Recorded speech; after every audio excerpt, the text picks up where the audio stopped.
I want to talk more about the July 4th, 2024 incident. So you left those three kids alone. How old was the oldest child at that time? Do you recall? She was 7. 7? Okay. And where did you go, if you remember? Enjoy the video, hit the like button.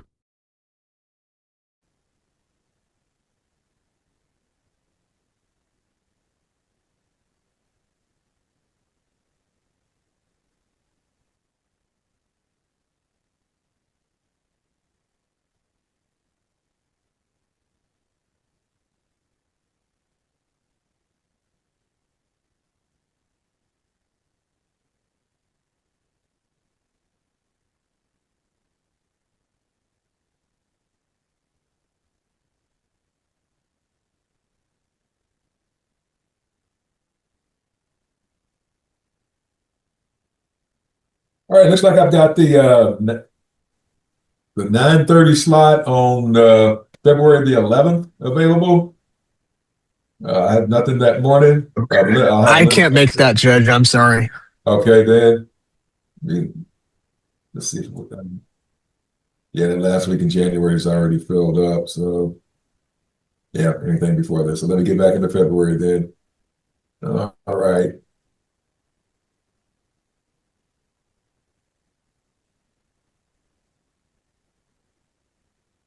Your Honor, I thought we did have the morning on January 28th. Do you have something there? Morning the 28th of January? No. Or I think what it was, we were going to try to move that case in the afternoon. Maybe that's what the issue was. Yeah, that's why I got my doctor's appointments in the evening. Yeah. Okay, never mind. Yeah. So, I do get, okay. I got So anything then on Friday, the 28th, on Friday the 30th in the morning? Oh, I have a final hearing in Coriel on that day at 10 o'clock. If it was, All right. sorry. Here we go. Well, I think I got some, I may have some Mondays and some Fridays. I always try to do these on Wednesdays and Thursdays, but when I can, I can. All right. So let's see. Okay. I got anything on Friday the 9th, Belinda? It'd be Friday the 6th, Your Honor. Oh, I'm in January. I'm sorry. Somehow I got back in January. Sorry about that. And I already have something in the morning on the 6th. Okay. I'm sorry. That calendar went the wrong way on me. Okay.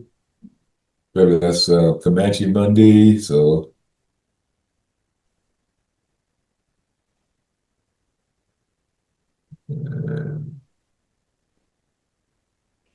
okay. So we got two Friday the 13th in a row. I got Friday the 13th in February in the morning available. I know I got something on Friday the 13th in March that I'm going to have to probably deal with. So how about Friday the 13th in February?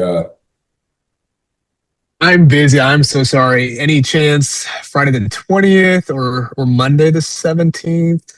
Okay, let's see. Maybe or Friday the 20th. It looks like Friday the 20th. Is that San Saba? That shouldn't be San Saba. That's I know, Your Honor, that should be open. yeah, because San Saba is the odd month. So yeah. All right, so I got Friday the 20th available. Yes, sir. That works for me. And the afternoon yeah, I got Friday the 20th available in the morning. Let's go ahead and say that, okay? Yes, Your Honor. 9 o'clock or what time would the 9:30. morning slots?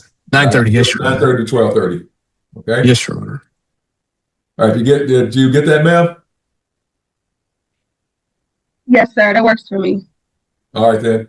All right, everybody. I'm going to go ahead and do a special setting. I'll get the Zoom code out ASAP. In fact, I'll do them immediately because otherwise I'll forget. And I want to do that from on Friday the 20th from 9:30 to 12:30 p.m.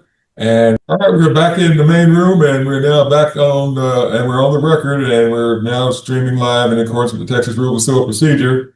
And this is Bell County Calls number 24 DFAM 348,732. This is the interest of Augustine Child, non-custodial party being Quentin Sterling Sr., custodial party being Tanisha Benjamin. The court is taking judicial notice of the court file. Note for the record, This matter was filed based on a petition to establish parent-child relationship. Both parties have previously been noticed and served that the court did order DNA paternity in this matter. The fact that the parties didn't sign a notice of paternity, were not married before or after the child was born. The court will further note for the record that Mr. Tanaka is present representing Mr. Sterling, that Ms. Benjamin is pro se, and we have one person in the room, Nia Sterling, as my understanding, is going to be a witness. So at this time, I'll let the state make an opening statement, tell the court what the state's requesting we do here today. Then I'll allow Mr. Tanaka to make an opening statement. Ms. Benjamin, I don't let pro se litigants make opening statements. I'm just trying to figure out what the legal matters that are going to be brought before the court at this time. At the end of the hearing, if you wish to make a closing statement and or closing argument, you'll be allowed to do so. Any other fact that you are what we call a pro se litigant, you're your own attorney, so you get to do that. But right now, pro se litigants never get it right. They never make opening statements. They make closing arguments. So, but right now, I just want to find out what the issues are going to be. That way, I can make the appropriate rulings on down the road. So at this time, I'll let the state and Mr. Tanaka start that, and then I'll confirm that Ms. Nia Sterling is his witness.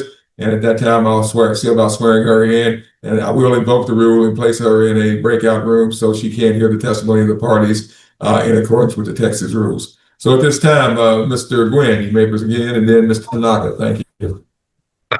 Thank you, Judge. So the state understands that this is a dispute primarily over the primary custodianship, which basically affects everything else downstream from the computation of child support, medical support, retroactive, all of that would completely change based on whichever party has decided to be that primary custodian. So basically everything's at stake in this one, Judge. Thank you. All right, Mr. Tanaka. Thank you, Judge. Good morning. My name is Jonathan Tanaka. I represent the father, Quentin Sterling, in this matter. The child was born in April of 2024. Today, you will hear the child's mother has experienced some mental health episodes. She's voluntarily placed the child with other people, including my client. You will hear that there is a prior arrest. She was arrested for leaving the children alone unsupervised when the child, Quincy, was just 2 months old. You will hear how CPS did remove the kids from her because of this, and how the kids, she has Quincy and 4 other kids, how those 5 kids have bounced around with different folks, starting with her ex-husband, that's who CPS placed him with, then her mother, then my client, then with a friend, and then finally back to her. You will hear how she has blocked my client completely off from all communication, denying him all access to the child. And you'll hear how she is currently on a 5-year felony probation for child abandonment, child neglect. So what are we asking for? Today we are asking for, number 1, that my client be appointed as sole managing conservator with the exclusive right to determine where the child lives. And we're basing that request off of Texas Family Code 153.004 because there is a history or pattern of child neglect. We are also asking that, as far as visitation goes, that mother be awarded a standard possession order visitation schedule. 3, that she be ordered to pay guideline child support based on whatever she's making. 4, we're requesting that the child or the court order that the minor child Quincy have his surname changed from Augustine to Sterling. We believe that mother's maiden name is Sanders, so we're not quite sure why it's Augustine. But in either case, we're requesting that his last name be changed to Sterling. Thank you, Your Honor. All right, thank you both very much. All right, everybody, at this time, and Mr. Tanaka, is Miss Nia Sterling your witness, or yes, she's your witness, is that correct? Yes, Your Honor, she is. Okay, then. Ms. Sterling, would you please turn the video on and raise your right hand, please?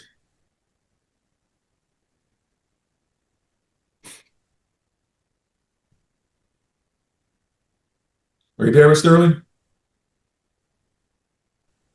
Yes, I'm just trying to turn my video on. Sorry. If you can't turn it on, just go ahead and raise your right hand. I'll take your word for it, okay? All right, ma'am, do you solemnly swear or affirm the testimony you're going to give here today is the truth, the whole truth, and nothing but the truth so help you? Yes. All right, Ms. Sterling, I'm going to go ahead and I'm going to invoke what's called the rule. The rule is that witnesses to a hearing cannot be in the hearing itself. That way they don't get to hear testimony and, see what they might want to testify to based on what other people have said. We want to take your testimony needs to be pure and exact as to what you know and what your information is. And that has to be technically your eyewitness information that you actually saw, or that either you, Miss Augustine or Mr. Sterling has told you. But other than that, you can't testify to what anybody else has said or anybody else has told you. So at this time, ma'am, I'm going to place you in breakout, and when it's your turn to testify, we'll bring you back in. And at the end of the testimony, I'll ask the attorneys whether or not you're free to go. And if you wish to go, you can. And if they say it's okay, then you're free to go. If you want to hang around, you can at that point in the courtroom. But for right now, ma'am, I'm going to go ahead and put you in room number 4. And when it's your turn to testify, we will bring you back in. All right? Thank you. Okay. All right, did Miss Augustine go back to a breakout room? Okay, we're back in.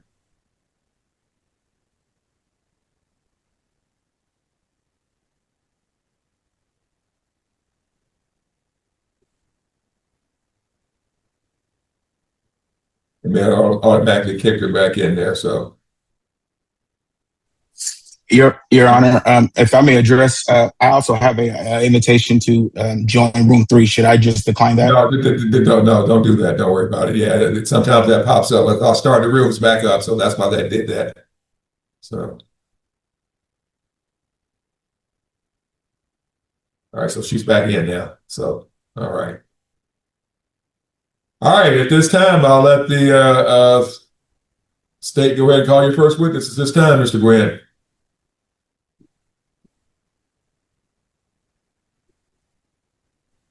They would like to call Quentin Sterling. All right, Mr. Sterling, please state your full name for the record. Yes, sir. Good morning. My name is Quentin Eugene Sterling, Sr. Okay, thank you. You're a Yes, senior then. Okay, thank you, sir. You may You're proceed, welcome. Mr. Gwynn. Mr. Sterling, what is the name of the child that we are here on? Child or children? Quincy Augustine. How old is Quincy? Quincy will be 2 April 30th. When's the last time you saw Quincy? I will say it's been last May. May 2025, excuse me. Good, thank you. What have you provided in support or as support for Quincy during that time period? I'm sorry, can you repeat the question for me? What have you provided in the way of support for Quincy since that May 2025 time period? So I've provided financial support in payments that I've sent to Ms. Augustine as far as in Cash App when she needed anything from money for medication. I sent over medication just as recently as last week. Walmart orders. I have an extensive amount of Walmart orders that I've sent over when she wasn't able to financially get these items. As far as for example, last week I sent over 2 different medications for Quincy's illness that he had, a respiratory illness and RSV. I sent over diapers. I sent over wipes on numerous occasions. I've sent over clothing. I've sent over food. The list kind of goes on. It's very extensive. Anytime that she's asked for anything, I've sent it. Okay. And how much would you estimate that that to have cost? I don't have the exact dollar amount, but I would say it's in the thousands. Okay. How much do you make a year? Real quick, sir, have you ever sent over cash? You said you did Cash App. What amount that you can bring up? Do you know? Can you give a quick idea what that Cash App transfers may have been? I will have to take a second to kind of add those up. All right. When she's testifying, when we stop your testimony, I'll give you that opportunity to do so, sir. That way we can get that amount. Thank you. Okay. Thank you. If I may, there are some because of the different accounts that she used or different phone numbers she used. There are some that's going to take me a second to kind of have to dig back through my history. Okay. Just we'll FYI. use the opportunity. If you can't get them all done today, we'll get you. We'll have that. We'll let you get those done as we need. All right. Thank you. Yes, sir. But as you can find out, sorry about that. No problem.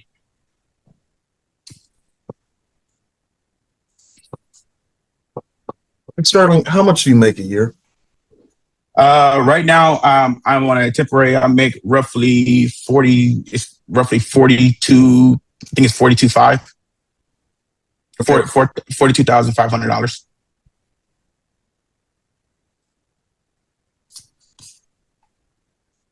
And you do work full time? I do, yes, sir.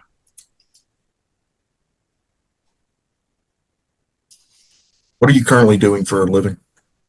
I'm in education. I'm currently an instructor or a teacher teaching African American studies at Chaparral High School.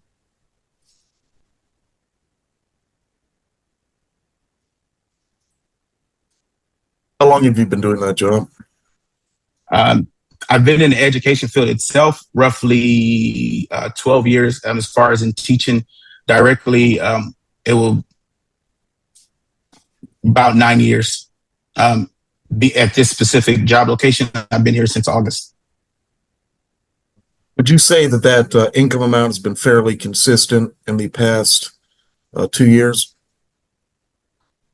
I think that's a fair assessment.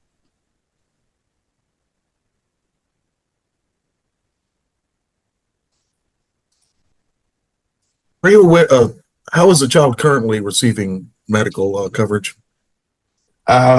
Quincy is currently on government assistance, Medicare or Medicaid, excuse me. Thank you. No further questions for this witness this time, Judge. All right, thank you very much, Mr. Gwynn. Mr. Tanaka, your witness.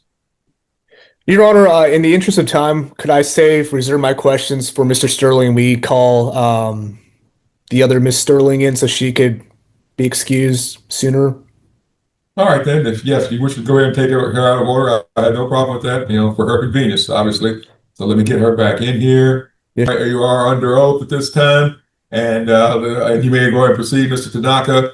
And then I'm going to allow the state the opportunity to cross-examine you and Miss Augustine. Miss Augustine, you will have the opportunity to ask the witness questions. When a non-attorney is asking questions, I always have them run through the court first. That way, I don't have to hear lawyers object constantly on whether or not the question is proper under the Texas rules of evidence. I know you're not a lawyer, but you still have to abide by the rules. So that's why I'll let you ask questions, but you'll have to run them through me. And if they are appropriate, I will go ahead and let that question be asked. But this time, Mr. Doctor, you may proceed. Thank you. Thank you, Your Honor. Miss Sterling, please state your name for the record. First name Nia, last name Sterling. Perfect. And do you know Quentin Sterling? Yes. How do you know him? He's the father of my 2 children and ex-husband. Okay, ex-husband. All right. And you said you had 2 children. How old are the children? What are their names, if you don't mind? Our oldest daughter is 13. Her name is Chase Sterling. And our youngest daughter is Charlie Quinn Sterling, and she's 8. Okay. Got it. And in the divorce decree, what kind of custody or visitation arrangement do the 2 of you have? We have joint custody. Okay. And we have as far as living arrangements, they're a week on with me, a week off with him. But if either one of us have like any kind of scheduling conflicts, we just let each other know and we just go from there. Okay, great. And how would you say he has done from a co-parenting perspective? Is he a good co-parent? Are there issues? He's a good co-parent. Okay. And how would you say he has done from a parenting perspective to your children? He's a great father to our girls. Okay, awesome. Glad to hear it. Your children doing well in school? Yes. Okay. Are they involved in extracurriculars? Yes, our youngest is in drama club, gymnastics, and then our oldest, she's in orchestra, UIL for social studies, honor roll student. Great. Okay. And I mean, from what you know, do you believe he assists the girls with homework, extracurriculars when the girls are with him? Yes. Okay, great. And how is communication with him regarding the girls' education, everyday life needs, things like that? We correspond through text messages. We call each other. We don't live far from each other, which was intentional to make sure it was easier for both of us as far as transporting both of the kids to and from school. Our youngest goes to school at the school that I teach at. So, we Great. make things work. Has he ever blocked you from communicating with the girls or with him? No. Okay. How would you say he has shaped your girls into the people that they are today? He's been involved in their life since conception, and so they know him and only him as their father figure. He's involved in their extracurriculars. I would say he's a good dad, and they love their father. Great. Glad to hear it. And I think you mentioned this already, but was he attentive to their needs even when the girls were babies, infants, toddlers? Yes. Perfect. Do you have any concerns about his parenting? No, if there was a concern, they wouldn't go over there every other week. Okay. Have you met the other child, Quincy Sterling? I've seen him maybe once or twice. Okay, got it. Would you feel, I mean, I know you're no expert, but would you feel comfortable with Mr. Sterling, Mr. Quentin Sterling being a primary caretaker of a child, just knowing what you know from the two children you have together? Yes. Okay. And anything else you'd like the court to know today? No, unless you have some other questions for me. Okay. No further questions for me. Thank you so much for your time. All right. Pass the Thank you witness, very much, Judge. Mr. Tanaka. I'll go ahead and let Mr. Gwynn have the witness. Thank you. Thank you, Judge. The state has no questions for this witness at this time. All right. Thank you very much. Then, Ms. Augustine, it's your opportunity. Do you have any questions for this witness, ma'am? You're muted, ma'am.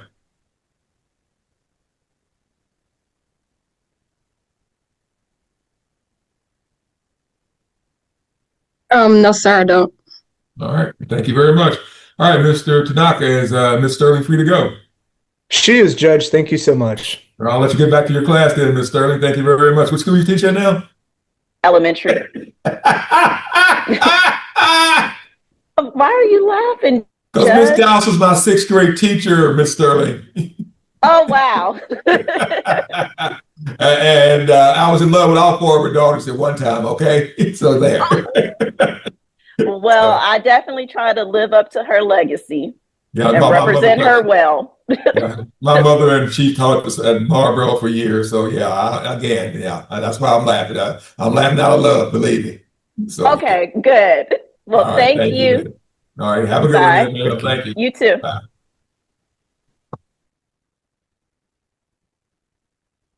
All right, then, Mr. Tanaka, you're still, well, I'm sorry, you still your chance to ask questions. Well, you did, I'm sorry, we did, Mr. Sterling, and it's your chance to cross-examine. That's right. I'm sorry. Anything else you need to do as far as cross-examining, Mr. Sterling? I'll go through some direct examination questions, Your Honor, if you'd like. Otherwise, I have no cross or redirect for this witness. All right, then. Well, I'll tell you what, then, because I'm sorry, I got it out of order here because we took the lady, Miss Sterling, out of order. So at this time, I know we went over some preliminary things. So is there anything else you want to ask this witness, or you want to go ahead and go to Miss Augustine, and we'll come back? I guess I'll just run through my direct examinations with this witness, Your Honor, if that's okay. That'll be fine. Thank you. You're Okay. proceed then, Mr. Tanaka. Thank you. Thank you, Your Honor. Mr. Sterling, please state your name for the record. Quincy Eugene Sterling Sr. Okay. And when did you meet the mother, Tanisha? Met her in the summer of 2023. I was the director of education at Civil Learning, and she had brought her daughter in for some learning concerns. And I tested her daughter to see kind of where she was at as far as in grade level and so forth. Okay. And when did you learn that she was pregnant? I learned she was pregnant, I believe, in the fall.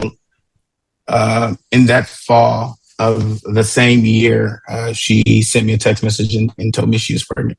Okay. And were you involved throughout the pregnancy? Yes, sir. You attended was. like the prenatal appointments, things like that? I did attend the prenatal appointments, but as far as we still had, like I said at the time, we still had a relationship where we were still visiting each other and so forth, and still communicate. And we still had things like, for example, when we found out the sex, we kind of had a gender reveal between the two of us. We had an envelope that we kind of kept secret for. We tried to hold off as long as could before we revealed the sex. So things of that nature. Okay. And were you present for Quincy's birth? Yes, sir, I was. What role, if any, did you play at the hospital when he was born? I was there. I received a text message that she was in labor at the old Metroplex. I forget the name of it now, but I was there throughout the process from the time where she began to she began to start the birth and cut the umbilical cord. And it was there for the few days after, in between working until she was released. Okay. Now, after Quincy was born on April 30th, 2024, how often were you seeing him, would you say?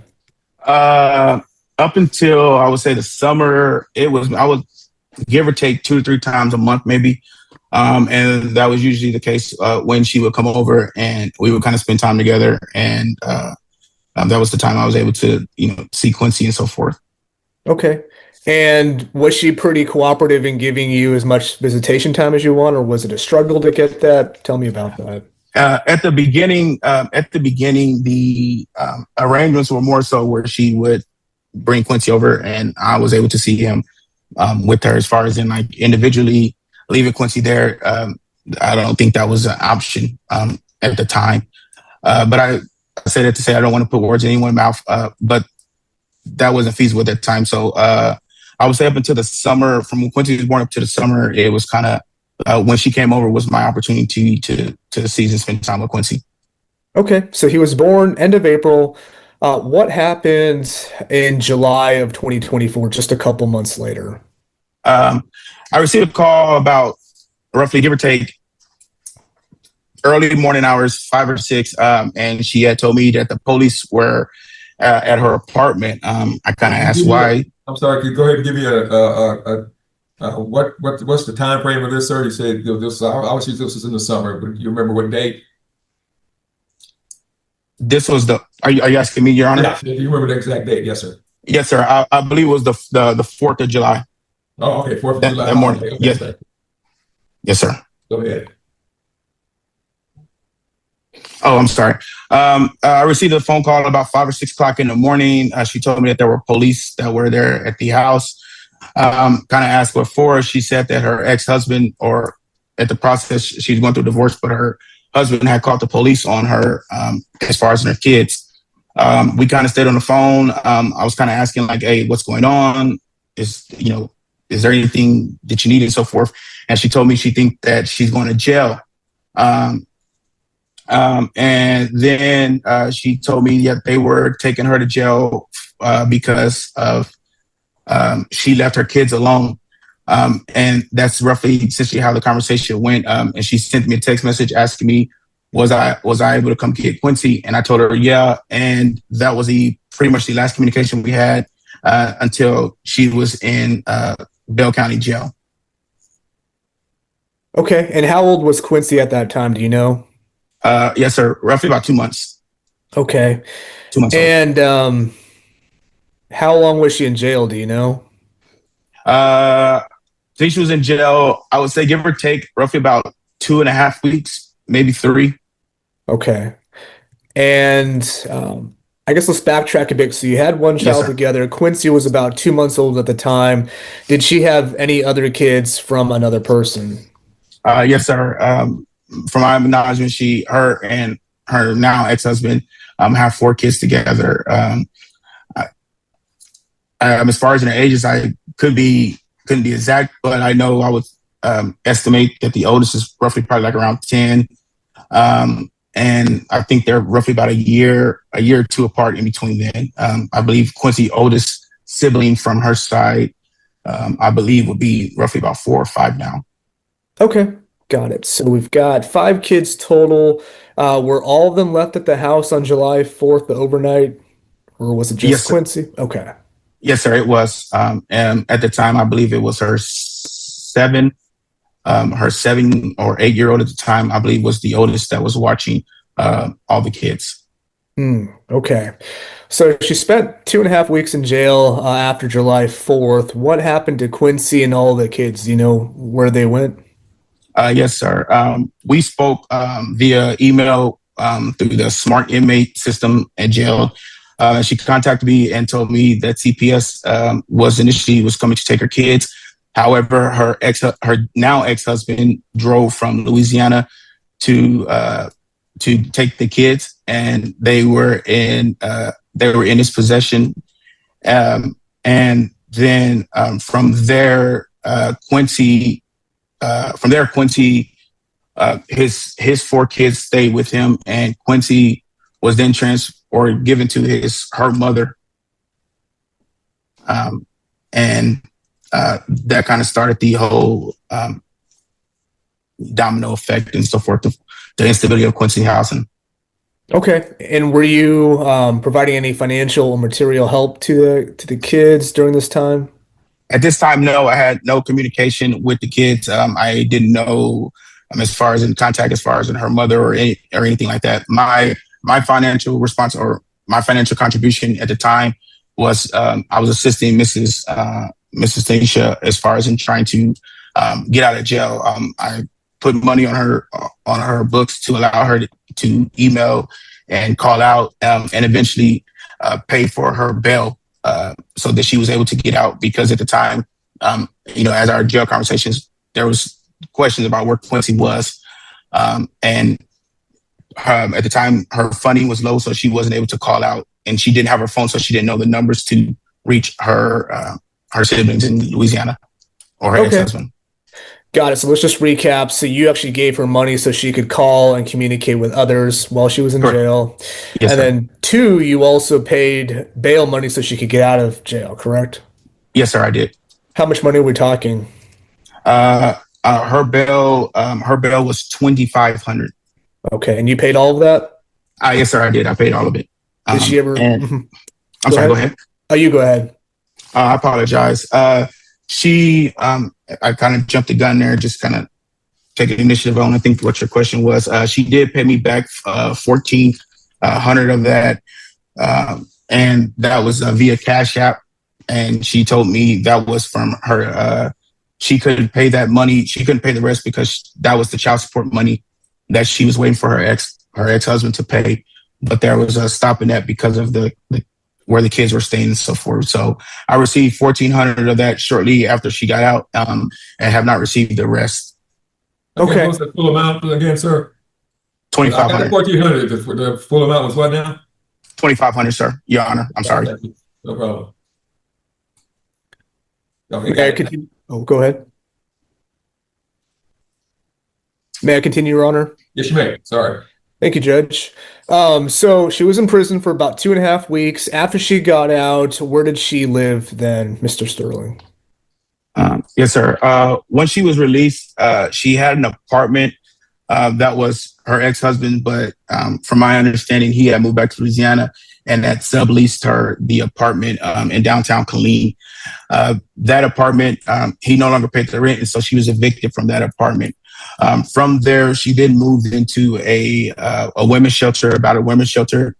Our conversations was that she was, from the abuse that she took from her husband, she was able to kind of go into this, I don't want to say secretive, or where the rules were very confined and so forth, as far as allowing visitors and things along that nature. So her and Quincy stayed there for a substantial amount of time. Okay. And did she eventually have to leave the women's shelter? Yes. So our conversations that we kind of spoke at the time, she was telling me that her husband I apologize to the court. Her ex-husband had came and repossessed his vehicle. And so she was left without a car, but it was an issue that she had with the director of the facility because they were accusing her of coming in smelling like marijuana. And for Sir, she's the one that told you this? yes, sir. Okay, thank Yes, you. Your Honor. Yes, Your Honor. Sorry. Yeah, proceed. Just want to make sure. And that she was essentially being pushed out of this center for coming in after the 7 o'clock curfew, if I'm not mistaken. And from there is kind of where I kind of intervened and offered my services or assistance to Tanisha. Okay. So director accused her of smoking marijuana, kicked her out of the women's shelter. Have you ever known her to smoke marijuana? Do you think this was a legitimate claim? Yes, sir. I think it carries some weight. Yes, sir. Okay. I know that that is something like recreationally she partakes in. Okay. Did she smoke marijuana while she was pregnant with the child? Did you see No, that? sir. I've never seen that. No, sir. Okay. But you have seen her use marijuana a few times? Yes, sir. She's been around me while she was, I guess you would say, under the influence. Yes, sir. Okay. How many times would you say she's used marijuana that you've known her? I can't give her for a definite answer on that, but it's like I said, I'd say she's like I said a recreational user. Okay. Does she use it when she's with the child, Quincy? I would hope not, but as far as I'm concerned, like I said, I don't want to go on the record and say something I'm not 100% positive about. Unless she told you she did or you saw her do it, you can't testify to it. Okay. Yeah. Yes, Your Honor. Thank you. So. Okay. I've never seen her. She never told me. Okay. Yes, sir. All right. So then let's move forward. So she was in a women's shelter. She got kicked out because of marijuana concerns. Where did she and Quincy go to next then? That is questionable. So from there, I can speak on my behalf. From there, I believe that they moved into I know that she was staying temporary with a friend. Her name was Kei. And then she was able to get an apartment from HUD in Temple, Texas. And that's where they're relocated to. In between time when she was there, I did offer Tanisha a place to stay, offered her transportation, her and Quincy. And I have an extra room in my house and was trying to facilitate those needs and so forth. And she stated that the reason why she couldn't stay with me because the assistance that she was receiving, she would no longer be able to receive those had she moved in with me. Okay. Okay. Does Tanisha ever discuss with you struggling with depression, mental health? Yes, sir. There have been multiple text messages and conversations we had where she's felt overwhelmed. She's felt depressed. She's felt defeated. She's felt that a lot that was happening in her life was just coming on at once, and it was a lot for her to take in. And I know that she saw mental health advocates and doctors for assistance with that. Okay. And I guess where are the 4 other kids? Are they currently with her? Are they with ex-husband still after the CPS incident? So the last that we communicated was that her ex-husband has 2 both boys. And originally she had her youngest daughter, and she was able to get her oldest daughter. And I know that because the last time that I picked up Quincy and in last May, I saw when I walked into the room where Quincy was, it was Quincy's crib and a bunk bed with her 2 daughters were in there. And when we talked, she said that the arrangement was with her husband. He was keeping the boys and she was keeping the girls. When the CPS worker did an investigation and spoke with me, the issue they were having was because they needed to see. Sir, you can't testify to anything they told you. Okay, you can't testify to anything CPS told you. That's hearsay. All right, you can testify to anything mom told you, but if CPS told you something, if you got something in writing, then you can get your attorney to see about getting that writing into evidence. But you cannot testify to what they told you one way or the other, sir. Thank you. Yes, Your Honor. The other two were with their dad. With their dad. Okay, got it. And then has she, after moving to this other apartment place, has she tried to place Quincy with her friends? Yes, sir. I've submitted the text message and shown that there has been on multiple occasions where she has given her friend or stated that she was signing over she was given a power of attorney to her friend Key, where she was going to give to Quincy. She's going to go back to Louisiana until she kind of got on her feet or until she was in a better place. I guess as of today, to your knowledge, does she have her own car? No, sir. Okay, and getting back to the mental health, has she ever talked about like suicide with you? Not suicide per se. I don't want to read into it, but I know like she was with, our text message and our conversations in between, she's directly spoke about how she was kind of down and out and she just felt overwhelmed and she just needed a break. And this was just becoming too much for her, especially doing this by herself. Okay. Has she ever talked about like self-harm or harming other people? No, sir. Not harming other people or self-harm. Not that I know of. No, sir. Or not that I recall, I should say. Yes, sir. Okay. So we talked about her signing a POA, power of attorney, to some of her friends. Did she actually sign one also for your benefit? Yes, sir. She did. And when was that? If you That recall? was in May of last year. Okay. Sir. May of last year. And why did she do that? What did that power of attorney allow you to do? The power of attorney allowed for me to take, I don't want to say ownership, take conservatorship over Quincy and allow Quincy to live with me. And the power of attorney was allowed for us to make a seamless transition from the Head Start in Temple to the Head Start in downtown Killeen off of Gray Street. And that was the weekend of May 15th, I believe, the week of May 15th. Okay. So after she executed that, then you brought Quincy to live with you full time?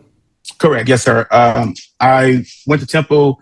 I collected all his things, his belongings, medication, clothes, the entire thing. Brought Quincy back to my house, set him up in my room, in Quincy's room or his room.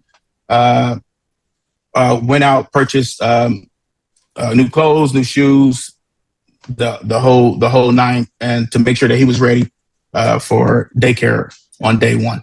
Yes, sir. Or his new daycare. Right. Okay. And how was that living with Quincy? Did you enjoy it? Was it a good experience, you think? Yeah. Yes, sir. It was great. It was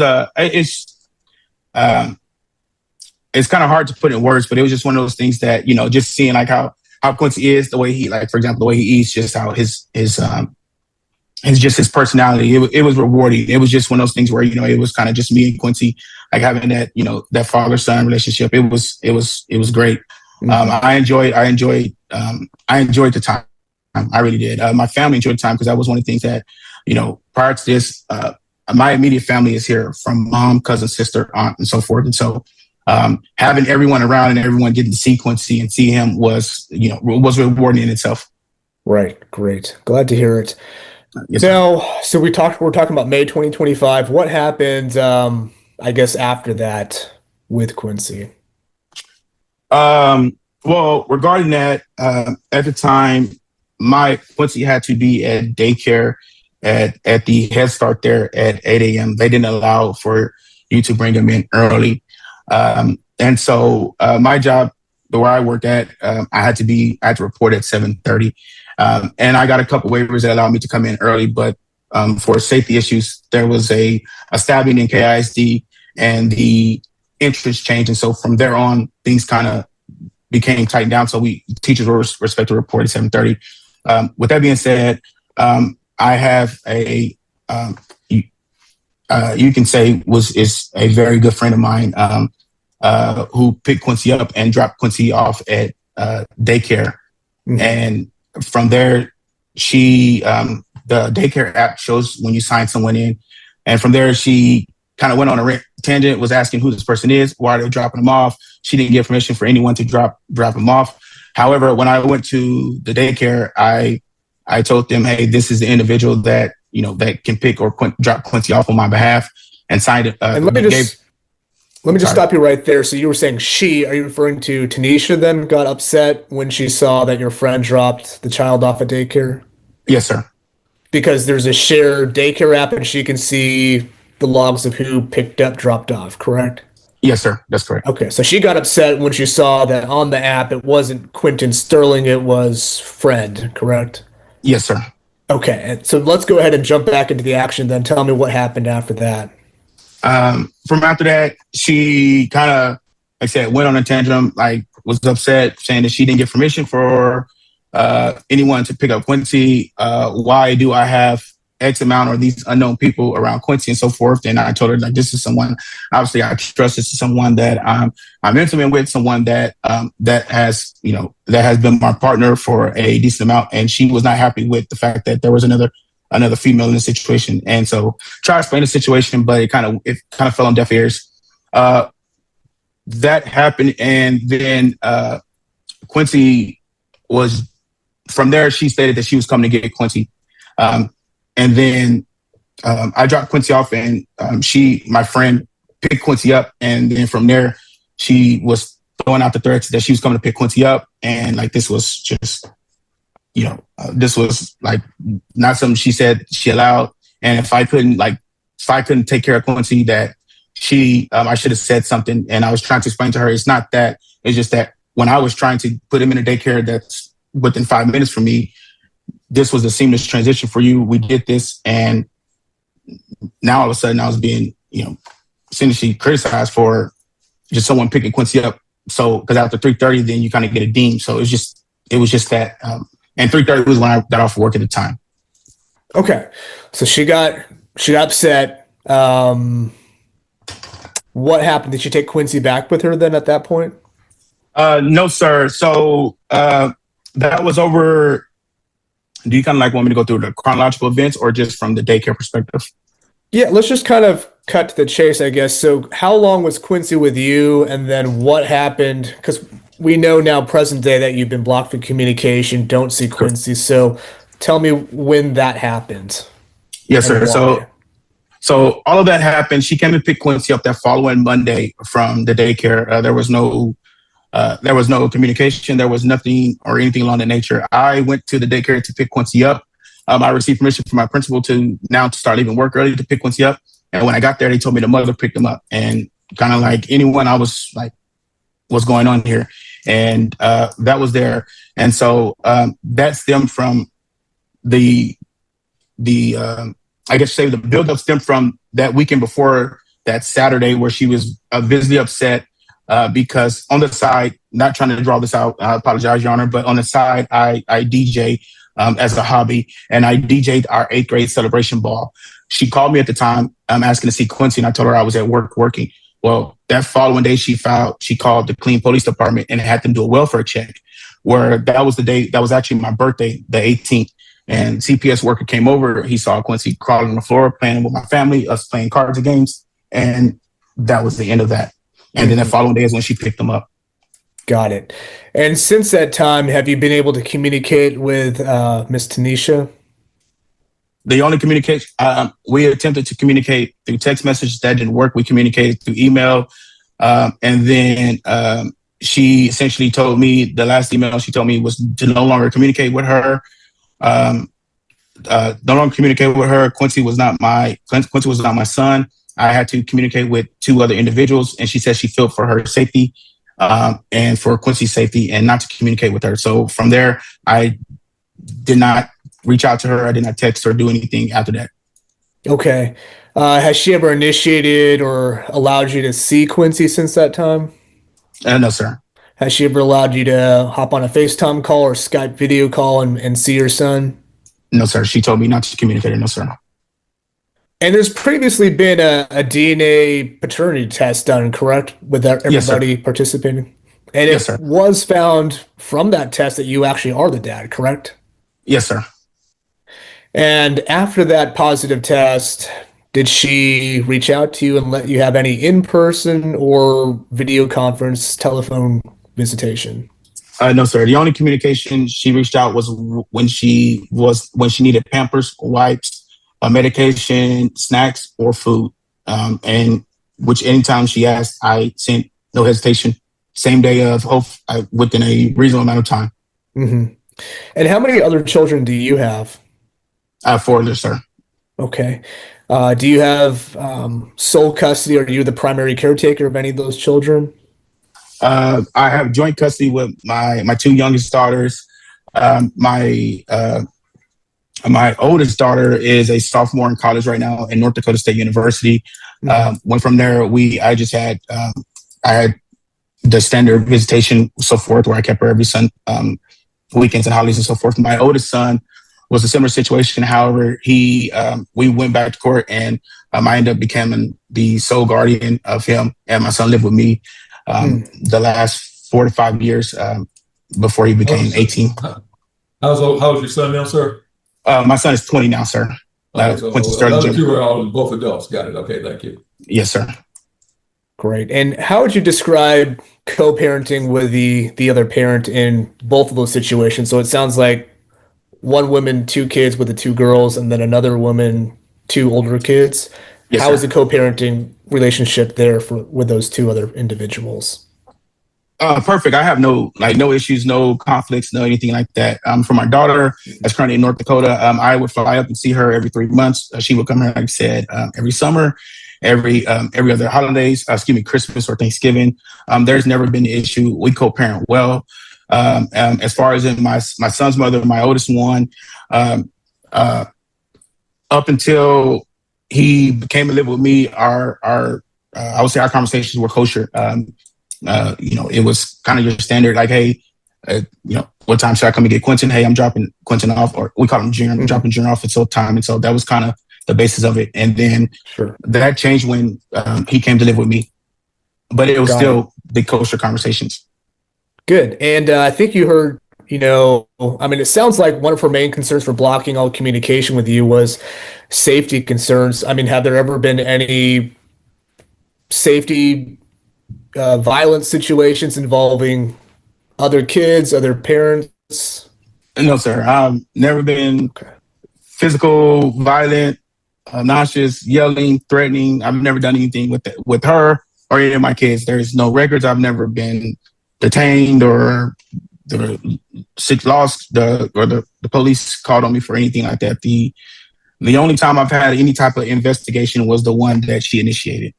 Mm-hmm. Which was found to be unfounded, correct? Correct. Yes, sir. That was kind of false. So you mentioned that you work in education. Do you prioritize education for your kids? Do you believe that's important for them? It's first and foremost. I'm sorry if I go on a rant here. I'll try to keep it short. But being in education, you see how the disparity and the differences for those who have an education, whether it be a 2-year college or so forth. You just see how those students kind of better off and how well informed they are and how better they are. And so, yes, education has first and foremost been phenomenal. Been a mainstream and a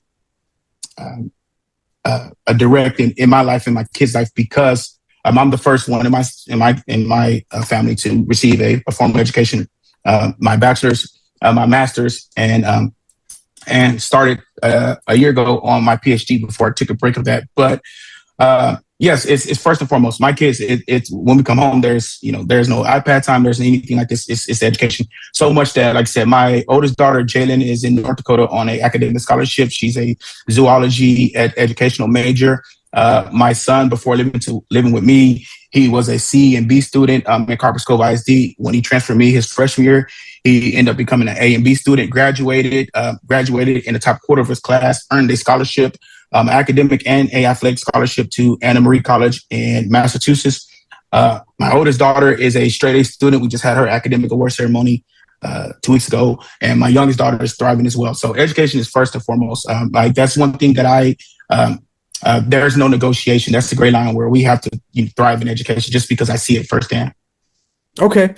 And from what you know, maybe you don't really know, but let's do some compare and contrast. So you have I guess 5 kids total, 4 from, different women, one with Miss Tanisha. She also has other kids too. Have you been able to see her other kids and how education is prioritized or not in that situation?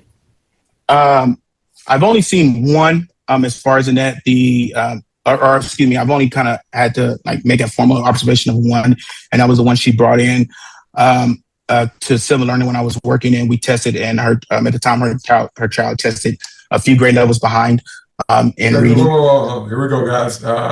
Is that information confidential, Mr. Sterling? Because again, you did it in this was your job, not your personal life, and it was something you got from KIS. You're in KISD, correct, sir?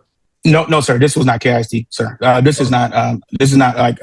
This is not KISD, sir. This was at Civil Learning Center. So it was a private company. Yes, sir. This is the conversation that I've had with Mrs. Tanisha when she came in, where we did an assessment. But she had that conversation at the Sterling Center as part of the information concerning your child. Yes, sir. Okay, Mr. Tanaka, I'm a little wary about this one. Okay, yeah. Okay. Again, it was done at a professional circumstance. Sure. And, not a personal. So I'm not going to allow this line of questioning as far as anything that was discussed by before the circumstances, before they became a couple. Yeah. Also, so yeah. That's fine. Okay. Thank you. I apologize, Your Honor. Okay, that's okay. You're not a lawyer. Just kind of scared the daylights out of me, maybe violating somebody's rights here. So okay, thank you. Understandable. All right, so let's go ahead and move to talking about your living situation. Describe your current home to me, if you would, sir. Yes, sir. I'm currently purchasing my home. If you're familiar with Killeen, I live in Southeast Killeen, the area that's kind of newly developed. I live off of Chaparral Road. I purchased my house in 2020 after my divorce, after I sold the house that me and my ex-wife shared. I currently have a 4-bedroom home, 3 baths. And right now it's me and my 2 daughters that occupy the house. Right. Okay. And would Quincy have his own bedroom if Judge were to make you primary caretaker? Yes, sir, he would. Charlie and Chase have their own room, and then his room will be the room in the front. Okay. Okay. And do you have reliable transportation? Yes, sir, I do. Okay. Do you have a car seat for Quincy? Yes, sir, I do. Okay. And do you believe that you would be financially able to meet Quincy's needs? Yes, sir, I do. Okay. Are you on any government assistance of any sort? No, sir, I'm not. Okay. Let's talk about health and dental. Are you aware of any ongoing medical issues that Quincy has or may have? Yes, sir. Quincy has had respiratory issues, asthma, and breathing issues since he's been a toddler. And as of last week, like I said, Mrs. Tanisha, she texted me and told me that he went to the ER for a respiratory infection and RSV, and that's kind of been ongoing. Okay. Does he have any like more so permanent health issues that are affecting him?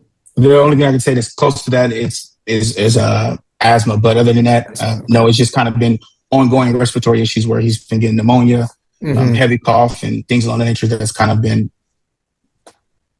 And does she allow you to come to the doctor appointments and be involved in his medical care? The only information I receive from her is post appointment, and it's usually in the needs of, hey, Quincy needs this. Can you do it? Can you get this? And that's kind of how that's shaped. Okay, so it's kind of more like if she needs money from you, she'll reach out. But there's otherwise not a whole lot of communication. Would you say that's a fair assessment? I would say that's fair, yes, sir. Okay. Does she ever invite you to come to the actual appointments or to the ER, things like that? No, sir. No, sir. Do you ever ask to go to be a part of his life in that way? Yes, sir. When he was hospitalized of last year, and while she was at the center, I believe it was earlier last year while she was still in the center, I was able to go there then and sit in with them and kind of see what was going on while he was in the NICU for respiratory and pneumonia, and he had a viral infection. Okay. And do you have your own health and dental insurance that he could be put on? Yes, sir, I do. Okay. Who is that with? My health insurance is through TRICARE. TRICARE East now.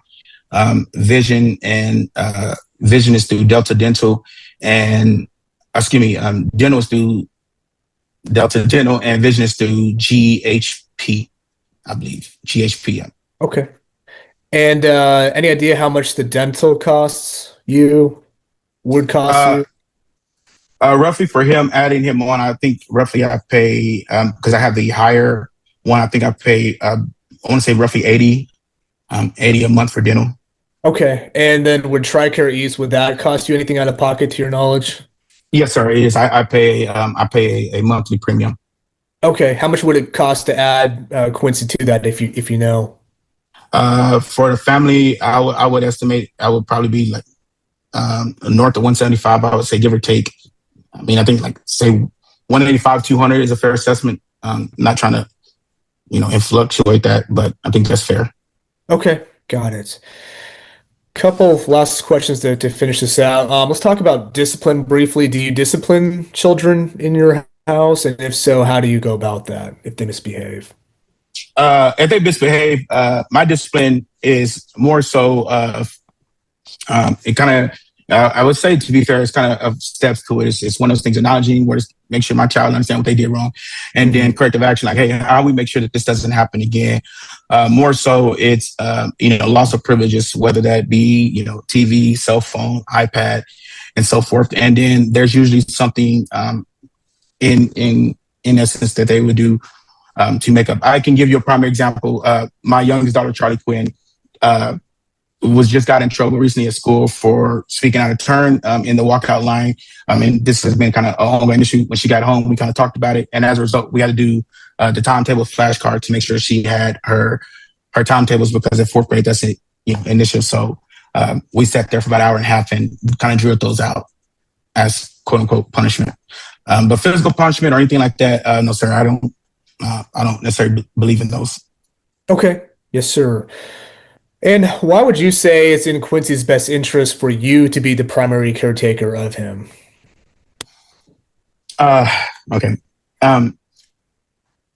So when you look at the big picture, when I think about Quincy, all right, with not only am I able to provide steady housing, steady transportation, steady income, things of that nature, I believe educationally wise, Quincy will be at the Child Learning Center, which is literally 5 minutes from my housing area. They receive 3 or 4 stars of the Texas Rising certification, which is an extreme accolade, so much that there is a waiting list. The student-to-teacher ratio at the daycare right now is 1 to 4. So I believe it gives Quincy a chance to thrive in that environment. Resources, I have an ample amount of resources, educationally wise, emotionally, the whole nine, where I can provide for Quincy. Quincy would be better off when you just look historically speaking, and this is, I'm just speaking from facts that come from our own government statistics, like students or kids that are raised in section housing government assistance are less likely to perform, are those that are less likely to be lower achievers academically, socially, emotionally, and so forth. And I think being free of government assistance, Quincy is in an area where those resources are available to him. I can be there for him. I'm emotionally intact. I've done this before. This is not my first rodeo. As far as being a single father, I have a ample amount of resources and wealth. All of my family is here, so I have family to lean on, and my family is close knit.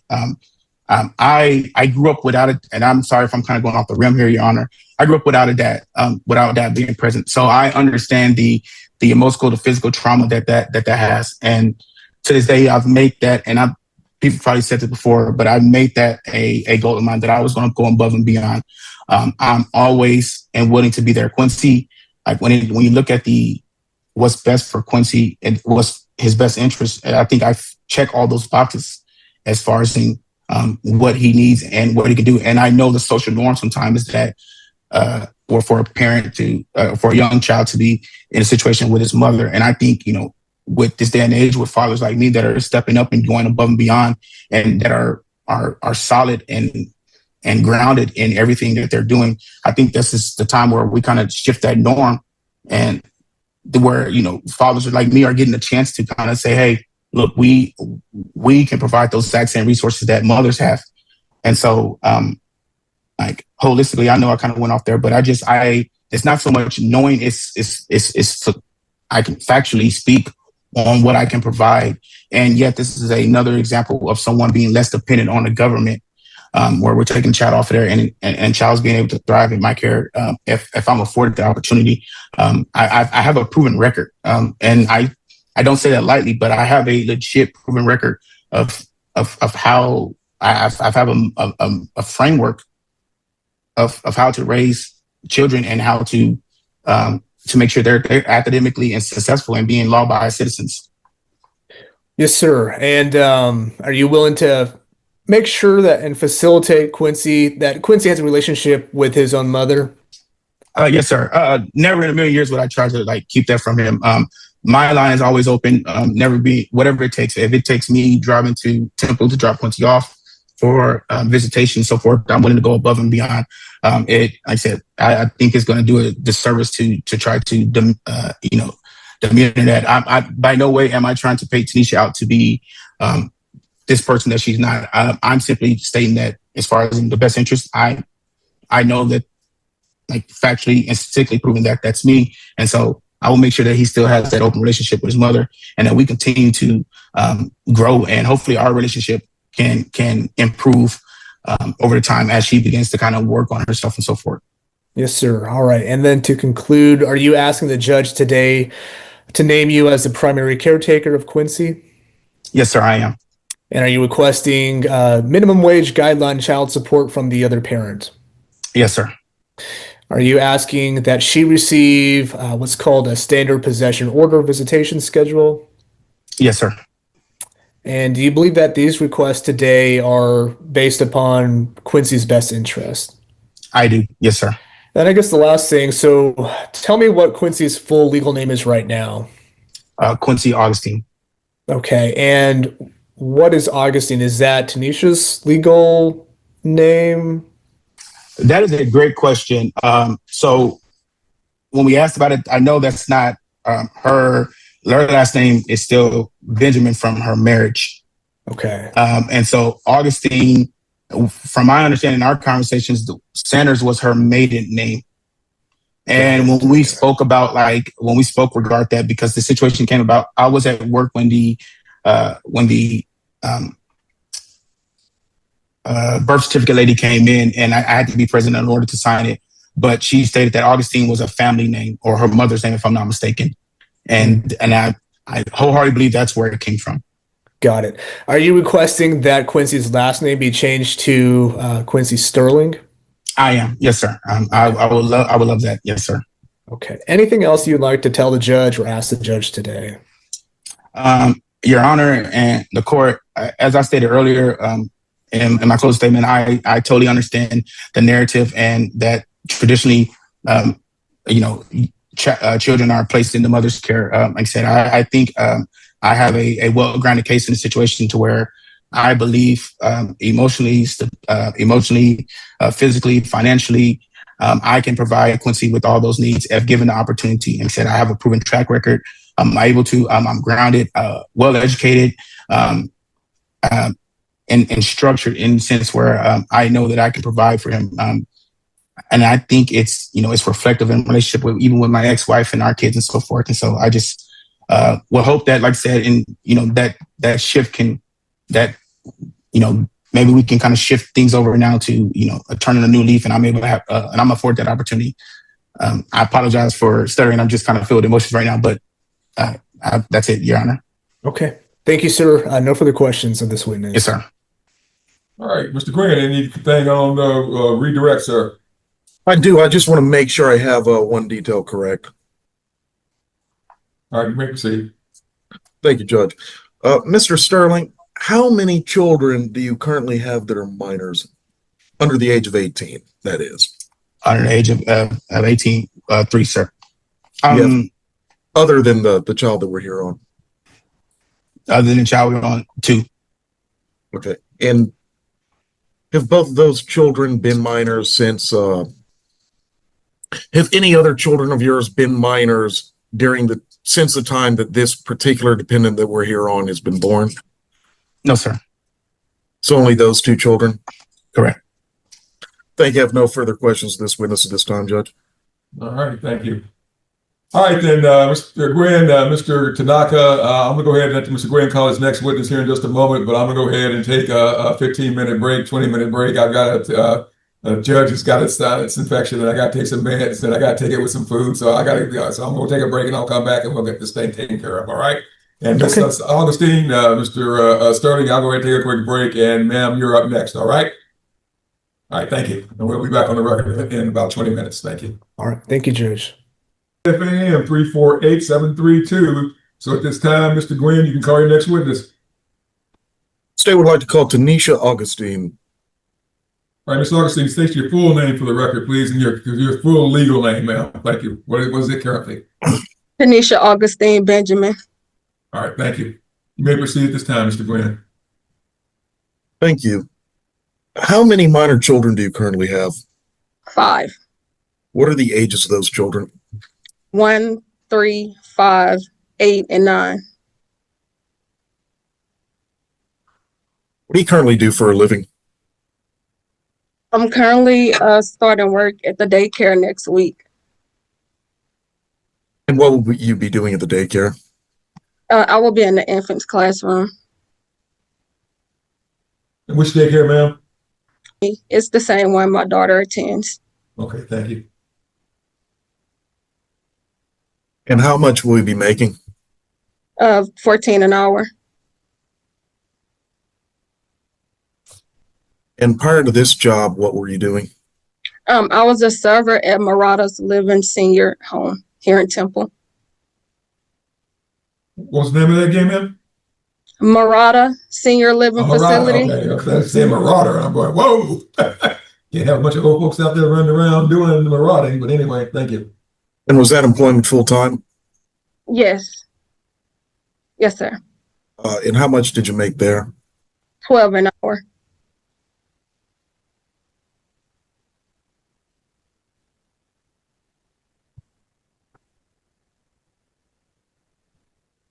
And what if any professional licenses do you have? I currently don't have any. Okay.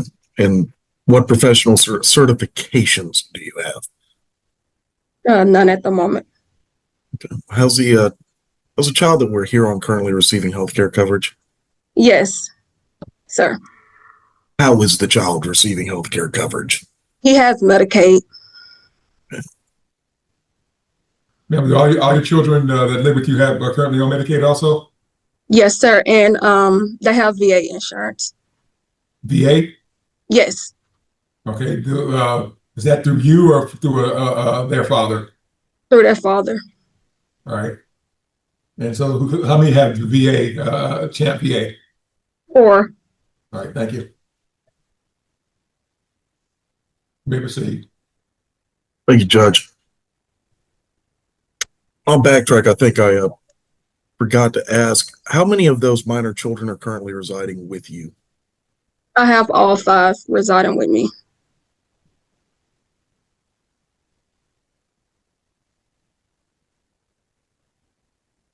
When you were employed as a server at that senior home, how long were you employed there?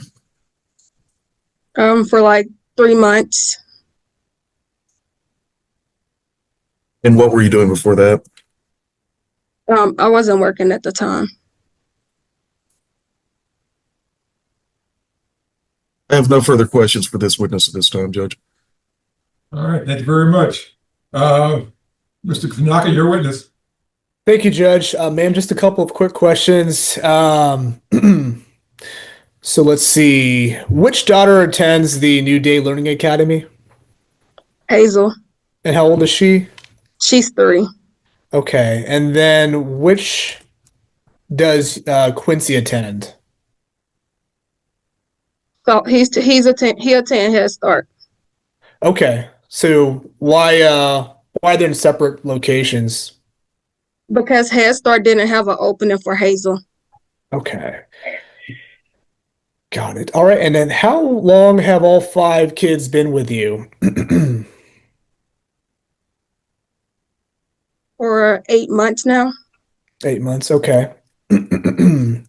And You said before Murata's, you weren't working. I guess how long ballpark have you been unemployed then before then? Um,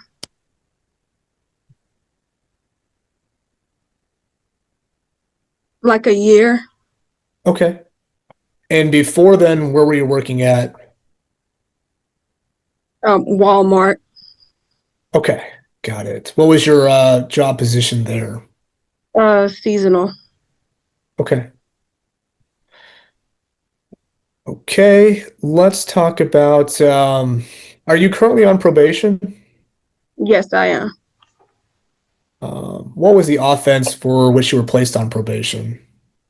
Abandoning slash endangering a child. Okay.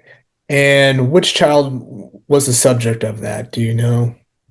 It was Quincy Augustine, Hazel Mhm. Benjamin, and Mackenzie Benjamin. Okay. And was my client correct that this incident approximately took place on 4th of July, 2025? 2024. 2024, I'm sorry. Yeah, 2024. Yes, sir. Okay.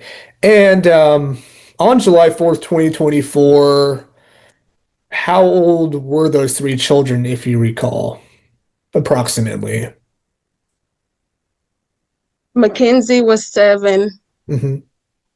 Hazel was 1, and Quincy was 2 months, 2 to 3 months. Okay. 2, 3 months. All right. And how long is your probation term? Do you know? It's 4 years. Okay. And what are the specific conditions of that? I'd have to do parenting classes, which I completed. Hmm. I completed parenting class in 2024 and 2025. Yes, ma'am. PTSD class I also completed. And the Okay. only thing left is what they regularly drug test me and then community Okay. service. Okay. Um, have you complied with every drug test that they've sent to you? Yes, sir. Okay. Have any of the tests been positive? No, sir. Okay. If the judge were to order a test today, would it come back negative, would you say? Yes, sir.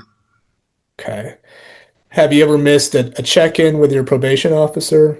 No, sir. Okay. Okay. Let's talk about your house. So you've got yourself and 5 kids. I guess where are you currently living? Can you give me an address? Ask where is she currently living? We don't do that on Zoom, sir. Okay. Remember, this thing is on the internet, so I don't give out addresses because I don't want people showing up or writing. Okay, so if you need to get that in a breakout room, we'll get that in later on. All right, thank you, sir. That's fine. Yes, Your Honor. Ma'am, so your house, how many bedrooms, how many baths are we talking? I have a 2 bed, 2 bath. 2 bed, 2 bath. Okay. And can you tell me how everyone fits in there? We got 6 people. Who sleeps in which bedroom? My girls have their own room and my boys have their own room. Okay. And where do you and Quincy sleep? Quincy have his own room. They share rooms. Okay. Um, so you have 2 girls and then 2 boys with your ex-husband and then Quincy, so 3 boys total? Yeah, And how old are the 2 boys? 5 and 7. Okay, 5, 7, and then Quincy's 2. He's 1. He'll be 2 in April. Okay.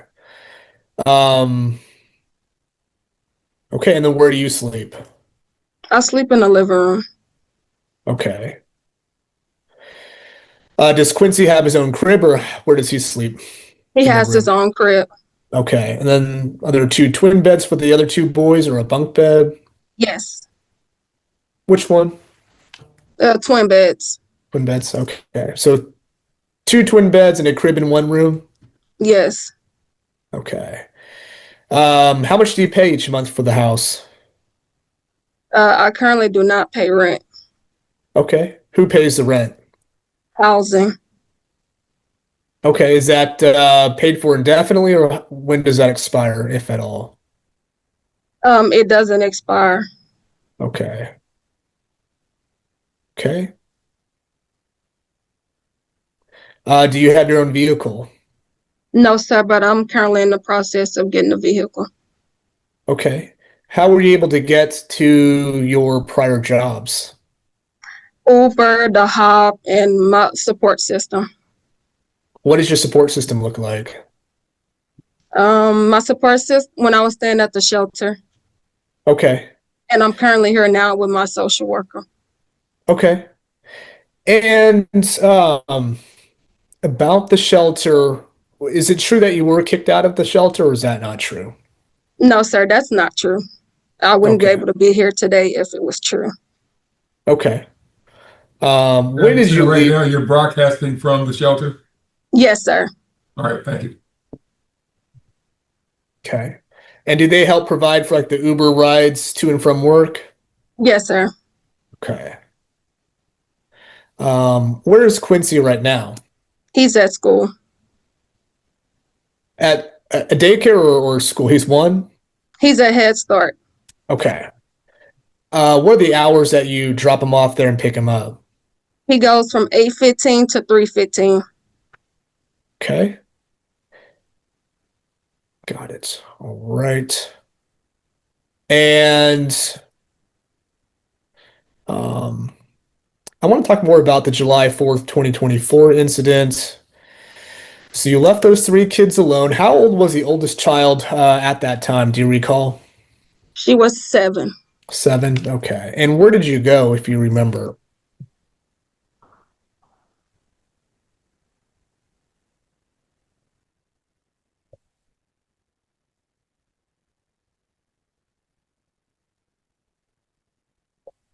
Judge, I'm trying to run the math on this while the questioning is ongoing. She had said that she has 5 children in addition to the one we're here on, correct? Or am I mistaken? Okay, I got 3 boys, 2 girls, so yeah, that's 5. Oh, 5 total? 5 total. That's what I've got. And did I miss one?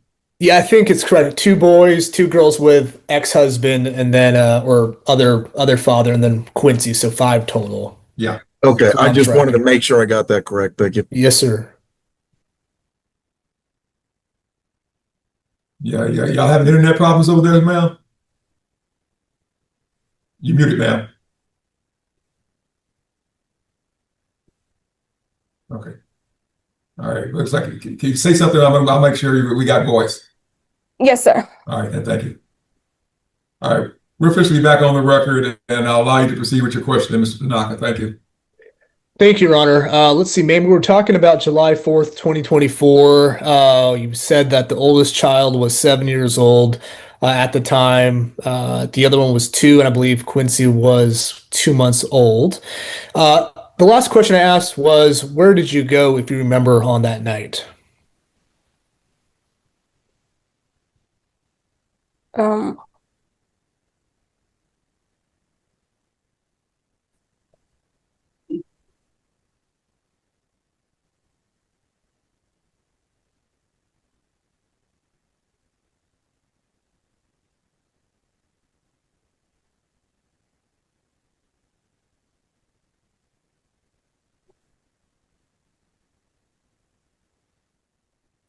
I think you may be on Do you mute. recall? Yeah. Do you recall where you actually went and the circumstances? Looks like she put herself on mute, Judge. I think she may be talking to someone in the background. I'm not sure who. All right, ma'am, here's the deal. I don't mind you talking to someone, but you can't get legal advice from anyone what to testify to, ma'am. Remember that. You got to testify to what you know and that only, all right? Can you hear me, Miss Augustine? yeah. So, wait.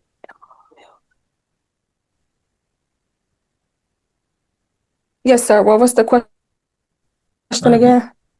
Yeah, the question was, where did you go on that night, July 4th, 2024? It was a night. Do you recall where you went the night that was based on your conviction, ma'am, for failing to abandonment of the children, whatever the actual conviction was? Thank you. Yes, sir. All right, where did you go?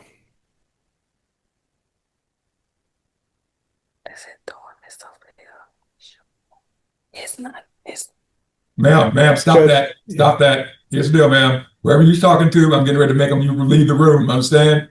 You're not allowed to have anybody else. yes, sir. No one's going to be in there with you unless they're a lawyer, okay? Whoever's sitting there, tell them Yes, they got to sir. go right now.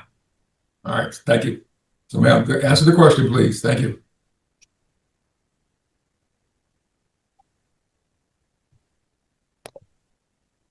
Judge, I'm going to ask that you instruct whoever's in the room to leave again. Ma'am, is there anyone in the No room one still is. with you? No one is in here. It's me. It's just me in here.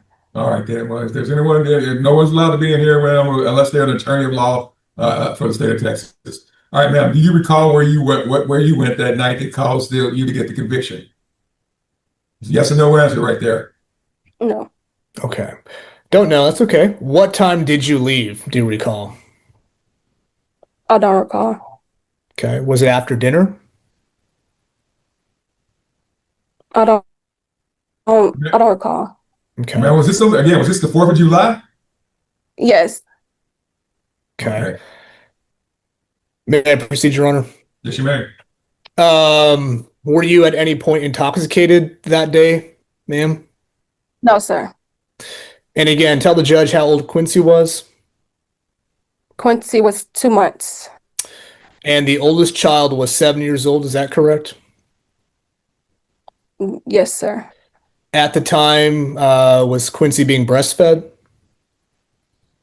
He was being breastfed and bottle fed Okay. or formula fed. Okay. And who was to change Quincy's diapers while you were away? My 7-year-old. Okay. Had she ever previously changed a diaper before? Yes, sir. Okay. Did your 7-year-old know how to use a phone? Let's go down this path too long. Yeah, those are the circumstances. Everybody's now a lot older, and we are where we are now. So let's move on from this. And I'll let y'all know. I'm probably making a temporary order here. And giving Dad some time and getting me assigning an investigator ad litem. That's where I'm leaning toward right now. But I want to. So this is not going to be the last hearing in this matter. So you keep that in mind in the questioning you're doing, sir. Thank you. Okay. Ma'am, do you struggle with depression? Yes, sir. Are you currently on any medications for that? No, sir. Okay. Do you I go see a to? therapist weekly. Okay, great. Who's the therapist? Sophia Okay. Do you remember her last name? Franco, and I also see Christina Rebels at Central County Services. Okay. Okay. And is it true that you placed Quincy with your ex-husband for a time? During the July 4th event, yes, all of them went with my ex-husband, never was given to my mom. My mom is deceased, by the way. Okay, I'm sorry to hear that. You also placed Quincy with your mom for a time too, correct? No, sir. He has never been with my mom. Okay. Did you place Quincy with your friend for a time? Quincy, the only reason Quincy was with ma'am, my the question friend was, is Quincy dad. listen to the question, ma'am. The question was the child ever placed with a friend? And if there was, I need to know what confirm what the friend's name is and the time frame. Thank you. Okay. Yes. Okay, so what's the friend's name? Her name is Key. Key, can you spell that for me, please? Kei. Okay, and how long was Quincy with her? Belfield. Okay, thank you. And how long was Quincy with Key Belfield for, approximately? For no more than 2 days. Okay. How long was Quincy with your ex-husband for? For like 2 weeks when I was in jail. Okay. Okay. And then when you got out of jail for 2 weeks, did you get your kids back right away? What was the process after that?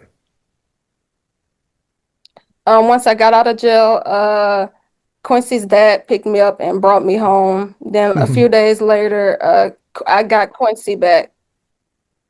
Okay. And is it true that you executed a power of attorney with the intent that my client, the father, could take care of Quincy? Yes. Okay. Let's talk about your support system. Do you have family nearby?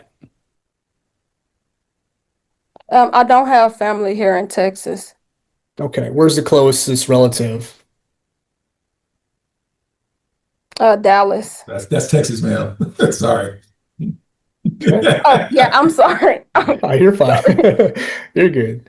Let's talk about medical. Have you ever invited my client, the father, to come to doctor appointments with you? Yes, I have.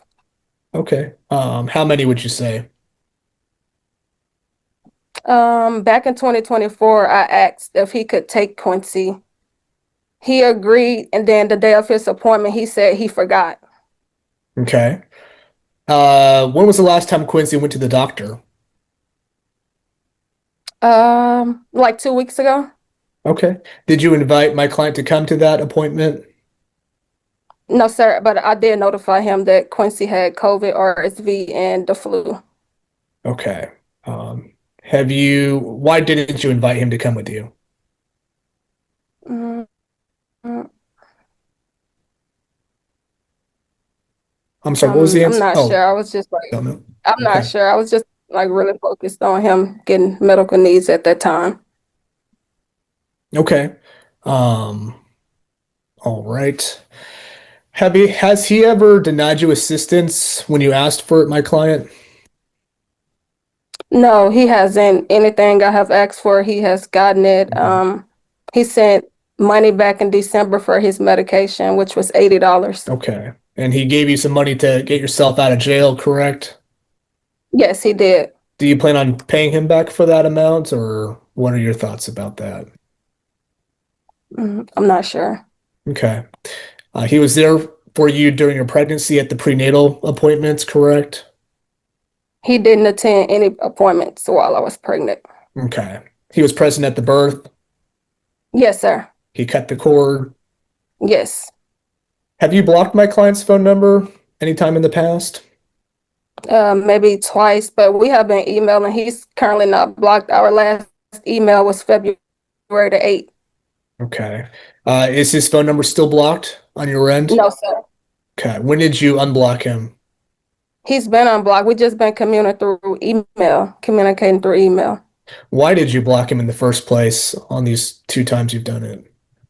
Because I felt like I was forcing him to be a dad, and I wanted him to realize that he have a child just as well as I do. I'm sorry, would you mind repeating that? Because I felt like I was begging him to get Quincy or see Quincy, and I just got tired of it. So you're saying that you said, "Hey, Dad, come on over and get a visit," and he would just say, "No, I don't want to." No, Okay, it tell was me like what. I was the one initiating everything, and he wasn't. No, I'm not Okay, trying to paint him as a bad person, but it was like I was doing everything, and he know he have a child just as well as I do. okay. So because he didn't initiate and ask for a visit, you blocked him. Yeah. Okay. So you blocked him twice. Why did you block him the second time? I don't recall. It's been a while. Okay. If he were to ask you then for a visit, you'd be happy to let him have that? Of course, I never denied visitation or anything. He just asked to see Quincy 2 weeks ago on the email, and I asked him what time. He said after 5:30, and he never got back with me. Okay. Has he ever blocked you? I'm not sure. Okay. Did you previously tell him not to contact you anymore? Yes, sir. That was back in September. And what was the basis for that? I don't recall. Okay. So if you blocked him and told him not to communicate with you, how is he supposed to reach out and schedule a visitation with his son? He was still emailing me. He has my email, so that's how he was contacting me. Okay. You have no safety concerns about my client? No, sir. Okay. So you have four other kids. Tell me you already told me their ages. What are their grade levels, if you know. Mackenzie, she's in 4th grade. Kason, he's in 2nd grade. Damien, he's in kindergarten. Okay. And then I must have missed one other child. Hazel, she's in daycare. Got it. Yep. Okay. And are all three kids on their correct grade level for their age? Yes, sir. Okay. Um,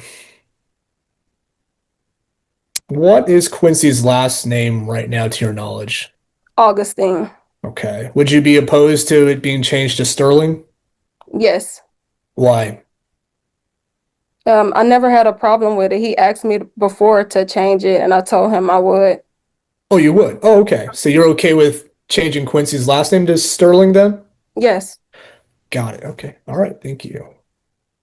Sorry, I misunderstood Mr. you. Tanaka, they're both the parents. I usually put both names in there. Okay. I'll let you know that. So it's liable to be Augustine Sterling or Sterling Augustine and we'll come to that conclusion later, but you may proceed. So what is Benjamin then? Is that your maiden name? That's my married name. Married name. Okay. You've since then switched from Benjamin to back to Augustine then? No, sir. It's still on my ID. They put Augustine Benjamin. Got it. Okay. So right now your legal name is okay. Got it. All right. Do you currently drink any alcoholic beverages? No, sir. I'm not allowed to. That's right. Okay. I guess before July 4th, 2024, you did though. No, sir. Okay. Why was that made a condition of probation then if you never drank? Do you I'm know? not sure. Okay. They drug test me and everything, but yeah, I don't drink. Okay. Have you ever drunk during your lifetime? No, sir. Okay. Let's talk about marijuana. Have you ever smoked marijuana? Used No, marijuana? sir. I have never used it. Never. Okay. Any other drugs? No, sir. THC? No, sir. Okay. Okay. No further questions, Judge, of this witness. Thank you. All right. Mr. Green, anything on redirect, sir? Not at this time, Judge. All right, any other witnesses, Mr. Gwynn? Not for state, Judge, no. All right, Mr. Tanaka, do you have anything, any other witnesses that you wish to recall Mr. Sterling to clarify anything, sir? In the interest of time, Judge, not at this time. All right, then. All right, everybody, I'm going to go ahead and go with closing statements. Again, I'm looking at making what's called a temporary order here, folks. I'm looking at setting that up some access. Ma'am, normally, when I have, it doesn't sound like y'all have major problems. When I had problems, I always usually make the exchange at the closest police department. But right now, I'm looking at making the exchange at your home address. Is there going to be a problem with that? No, sir. All right, then. All right, then. So let me go ahead with that in mind that we're going to do a temp. And Mr. Tanaka, since it's already, and this would normally be his weekend, but I'm looking at giving him next weekend and the following weekend out there 2 in a row. I'm looking at giving him the fourth weekend of the month and the first weekend of next month. And I'm probably looking at going ahead and giving him the spring break coming up, even if it's not in spring break, and then just do the weekend business until we get everything else situated. But I'm also looking at appointing a guardian ad litem and setting that up as per what the rules require me to do. So with that in mind, I'll go ahead and listen to the closing statements. I know you don't know what that means, Mr. Augustine, but the lawyer should. And I'm going to let them make closing statements and tell the court what they want me to do on those circumstances. And as far as your circumstances, ma'am, you'll be able to make a closing statement, closing argument if you wish. So at this time, I'll start with Mr. Green and then I'll go to Mr. Tanaka. Thank you. Thank you, Judge. So the state, if Mr. Sterling is going to be ordered to pay child support, the guideline math that the state has come up with is $484 child support and $71 in medical support, assuming that child is not ordered to be placed under his TRICARE. And then with the With the order appointing an ad litem, the state would also request that the court determine who pays the ad litem costs per Texas Family Mr. Code Glenn, the Codes. cost will be paid. Mr. Sterling will put $500 in the deposit of the Bell County District Clerk only before the 31st day of August. And based on the mother's situation and her housing, Medicaid, of course, going to find that she is unable. She would qualify for the pauper's affidavit or pauper's request, and I'm going to put that in for her at this point. And the county will pick up her half of the $1,000. What I was looking for was $1,000, and the county will pick up her half of the $500. And as far as the ad litem is concerned, you may proceed, Mr. Glenn. That's all, Judge. Thank you. All right, thank you. All right, Mr. Tanaka, you heard a lot of legal mumbo jumbo going there, and that's what we're looking at doing today as far as the requirements for when the court appoints ad litems, and based on his testimony and his earnings. And I heard what he made of his job, but he said the child is getting he's got TRICARE. I did not hear anything about him receiving VA disability or retirement, so I'll ask him at that point. Mr. Sterling, do you get anything from the United States for being formerly in the United States military? No, sir. My earnings were all set. No, sir. Just sorry? medical. No, sir. Just medical. Okay, Just medical. Thank you. All right, Mr. Tanaka, you're closing then, sir. Thank you. Thank you, Your Honor. I guess to start, we were set here for a final hearing. That is what we want. My client doesn't have unlimited resources. I'm not the cheapest attorney. We would like a final hearing. That's what we were set for. I don't really think there's a need to drag this case out. I think we have. Not to move on. Okay. You're asking me to give a child to a man. This child has not seen this man in 8 months. And you're asking me to turn him over tonight, right?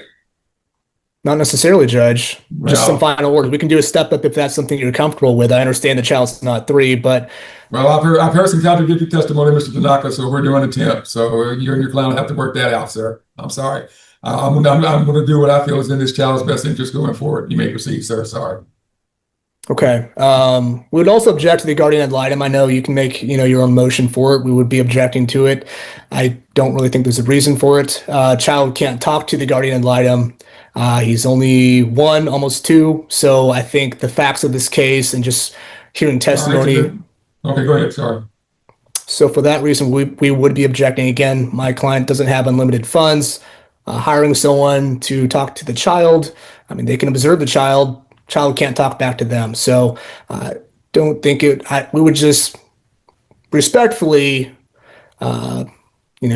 request that there not be one. That if we do come back for final, that's okay. But that there just not be the added cost of a guardian ad litem. All right, But go ahead, sir. Sorry. But to recap again, you heard the child was born April 2024, getting close to 2 years old. Today you heard how child's mother did experience several mental health episodes. Kid has not really been with her, the majority of the time. Kid has bounced around to different folks, ex-husband, friends, child's father. And there also is this situation where she was arrested for leaving the children alone overnight with a 7-year-old while the child was 2 months old. Don't really know what was happening. She claims she didn't remember when she left, how long she left, why she left, what happened. That is a concern, a big concern. It just goes to show, the danger that the child was in. 2-month-old left with a 7-year-old. A lot of things could have happened. Thankfully, it didn't. Thankfully, CPS came in there, and then they have, mom's hopefully on a better track. Hopefully, it doesn't happen again. But there are some grave concerns there, and I think mom even understood that, right? She executed this POA with the understanding that my client, the child's father, could take care of the child, and he did just that. Fortunately, once mom heard that he had a friend pick up the child, she got mad and decided to take the child and block him from ever seeing the child again. This 8-month absence is not my client's fault, Your Honor. You heard how my client did try to reach out, tried to make connections with the mother. She told him, hey, I don't want to talk to you anymore. She blocked his phone number. That is not his fault. He could have broken into her house and taken the kid. He's not that kind of person. She told him, hey, I don't want to hear from you ever again.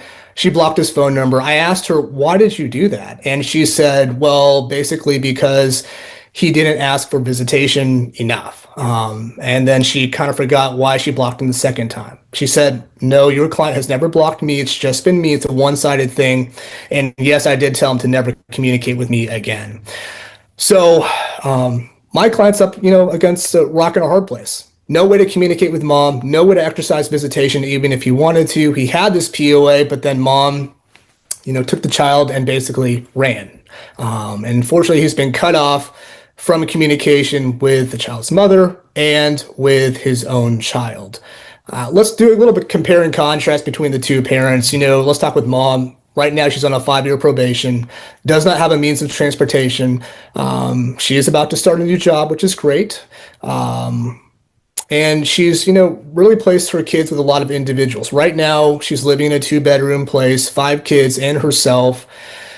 And we have concerns. There's not really a good support system. Family is up in Dallas, which is fine, but that's not necessarily close. Let's compare that with dad. On the flip side, my client has been there for the child really since he was born. He's the one who cut baby's cord. He's raised 4 other kids who are all doing very well in life and education wise. He has a strong record of co-parenting with the other two mothers. In fact, you've heard his ex-wife came here and testified earlier today and said, yeah, number 1, he's a great father. No concerns there. 2, he does a great job at parenting. 3, great job at educating our daughters. They're all being, stellar students in school. They're doing great. And 4, absolutely no safety concerns with dad. There's never been any issues with him. And you even heard from Miss Tanisha, there's never been any examples or instances where my client yelled, put his hands on her, the kid, no violence at all. No reason to deny him visitation. If there was family violence, sure, that is a grounds for denying visitation. There's been no evidence of that. He's been a model parent, model co-parent, and for whatever reason, mom just doesn't want him involved. So she's doing everything she can to effectively block him from the child's life. So what are we asking today, Judge, on a temporary order basis? We are asking that my client be named as sole managing conservator with the exclusive right to decide where the kid lives. Our basis for this is Texas Family Code 153004.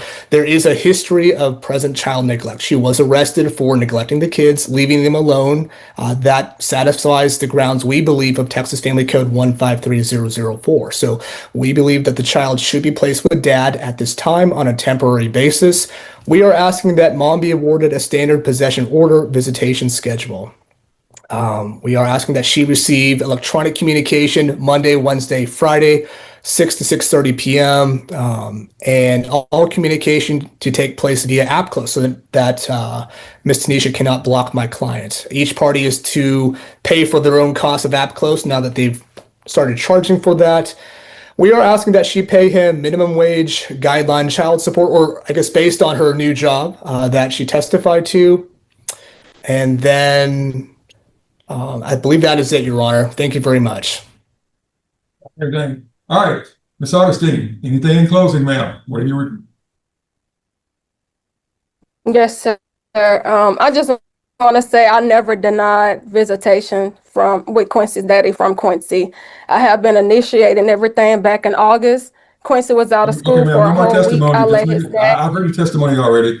I know what you said you already. I just need to know what you're asking the court to do in your closing statement, ma'am.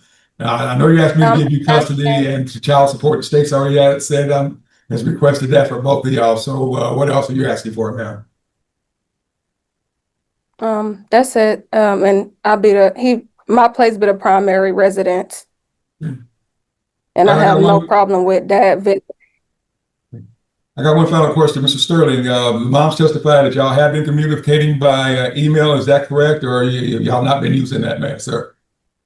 Yes, Your Honor. We've started communicating recently. After she asked me not to communicate her via text message, she told me to not contact her anymore.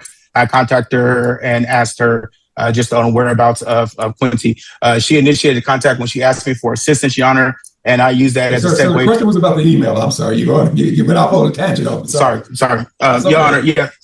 Yes, after she contacted me about assistance, I use that as a segue to carry on conversations about Quincy. Yes, Your Honor, and that was That was last fall, a few months ago. Okay, so y'all been using email for the last few months? Give and take. It's kind of been there, and or like I said, assistance like via through Cash App. Yes, sir. Okay. Yes, Your Honor. Excuse me.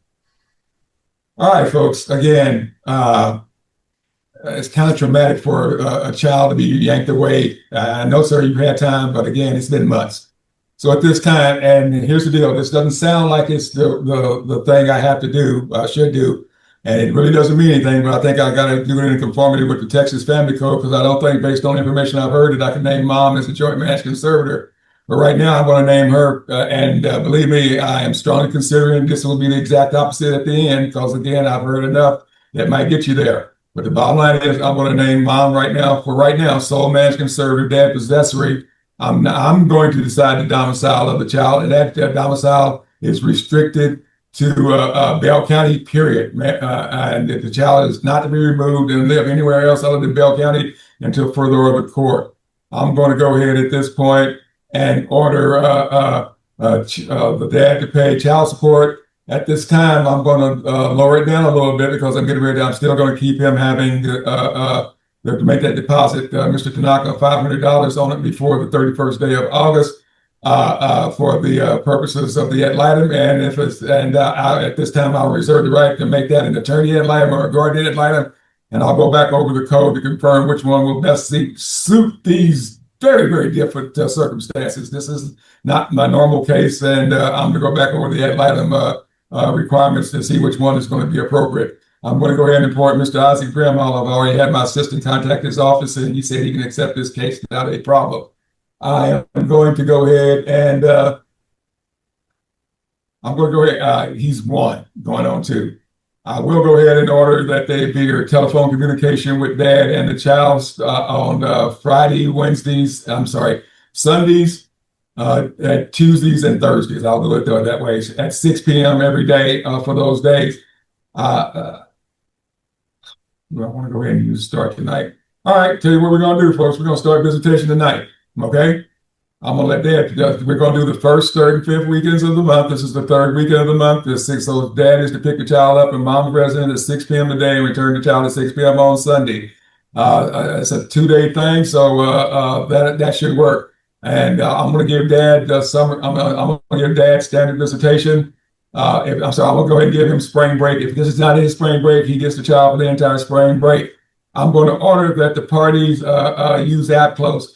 I'm going to go ahead and, ma'am, sir, you're going to need to go to the appclose.com, download appclose, and now they're charging $8.99 a month. You're both to do this at your own expense.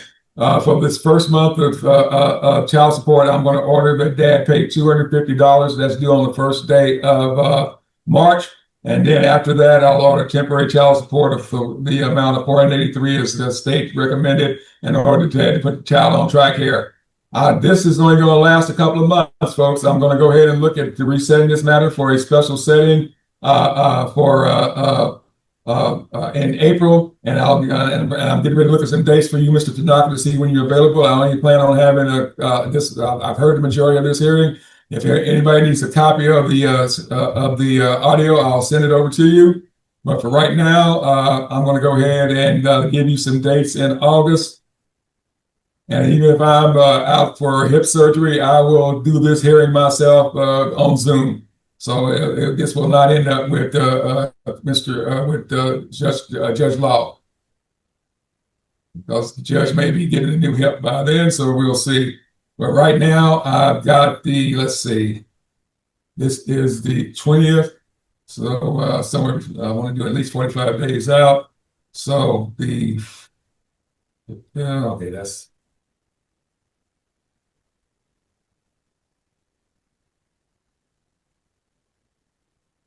Oh, I'm up here. Sorry, guys.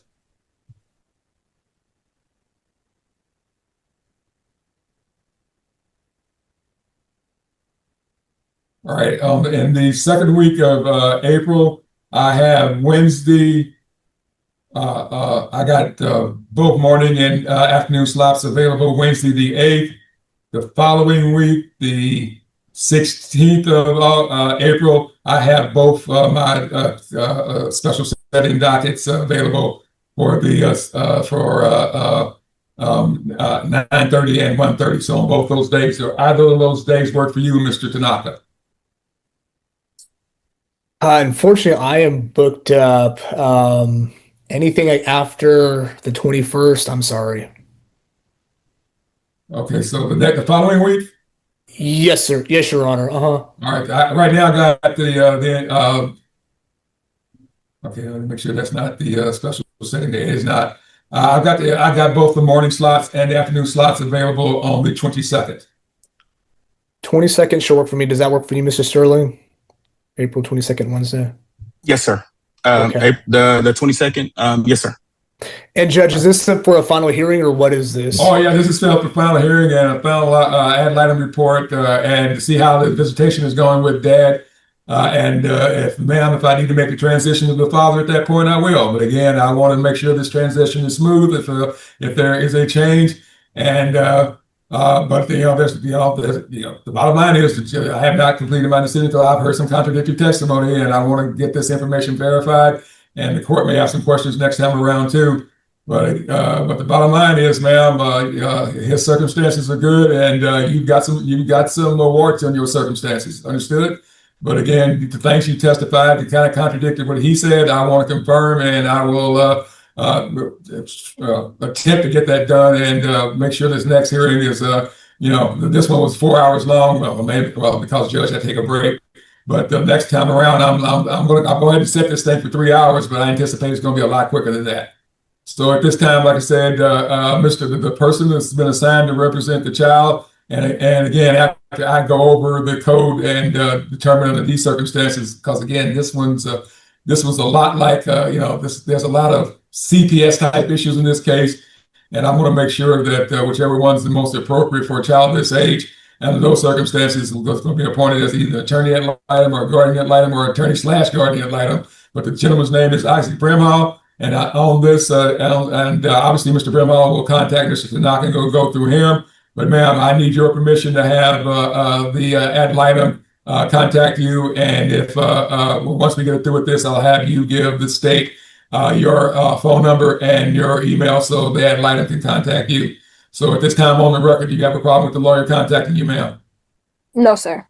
All right. Now, is there a problem with I'm sending Dad over to pick the child up? Can you have the child available to pick up the day? This is the standard visitation weekend. Can you have the child picked up on the, will you be at home at 6 o'clock tonight, or do I need to make arrangements around that? Yeah, I'll be home. That's fine. All right, then. All right, then. So I'm going to have everything ready for him to take with him, bottles, everything like that. I'm not sure what he has in his possession at this time because he hadn't had the child for 8 months. So anything he needs for a 2-day visit, you make sure you make a bill of it and give it to him, man, without a problem. All right. Okay. Yes, sir. And sir, you make sure you return any items she gives you. Yes, sir, Mr. Tanaka. So 2 quick clarification questions. One, on the hearing date on the 22nd, did we agree to a morning or afternoon slot? And if so, I was putting it in the morning, but do you want an afternoon slot, sir? Morning's fine. Yes, sir. All right, 9:30, same Zoom code. 9:30. Okay, same Zoom code. Okay, yes, sir. Right. What day was that? The 22nd of August, April, wrong 8 month. 22nd of April, 9:30 a.m., sir.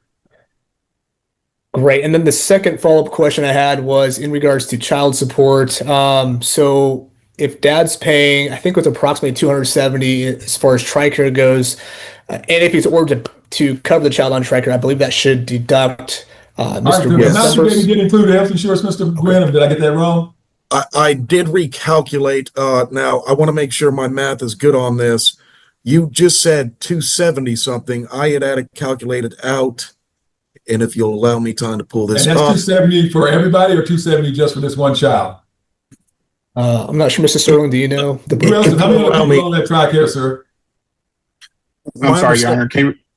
How many of your children are still on your TRICARE account? Sir, I carry all my children because they're under 26. I'm still providing for them, sir. Okay. Your Honor. Yeah, I had TRICARE the year before I graduated from law school. I remember how that worked. So, but again, so the other 5 children are all on TRICARE?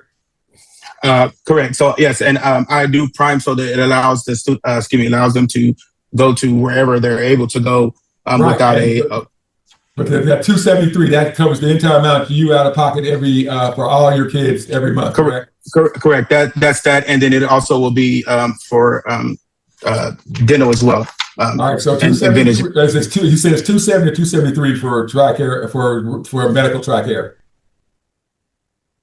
I'm sorry. Were you talking to me, Your Honor? Yes, sir. I think dental is separate from TRICARE for the medical, correct? Correct. Dental and vision is as separate, and so I lumped dental into the medical, and I didn't include vision.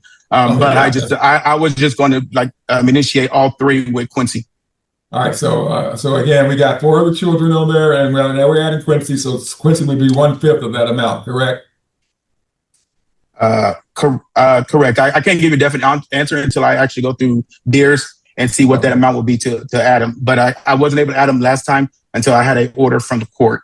All right, I'll go ahead and let you put that on there, sir. And Mr. Tanaka, I'll look at, and I'll just keep it at a reasonable amount until final order. I'll just go ahead and order. It's a little less than normal because his mom already has health insurance and she's allowed to keep them on that until the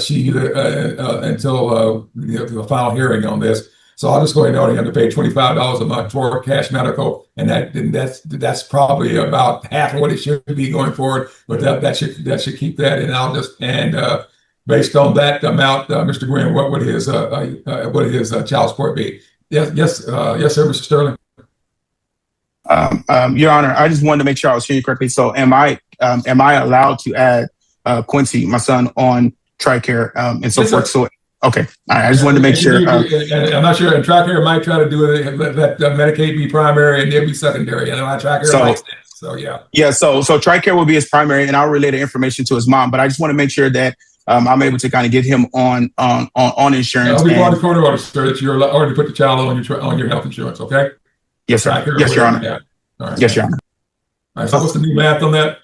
I'm sorry, Judge. I think I'm confused. He's ordered to place a child on his medical insurance, but he's also ordered to pay medical support?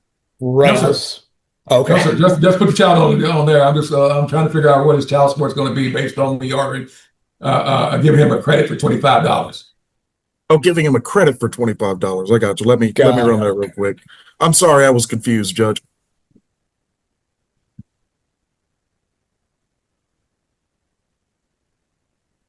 And as far as the credit for dental insurance? He said he lumped them all together. So he lumped dental with the TRICARE for medical, but he left out the vision because vision is not included. He knows about that. So yeah. Correct. Yeah. So the dental, yes, sir. Yes, Your Honor, I did. I lumped them in there. It was a $5 difference, but yes, I did, Your Honor.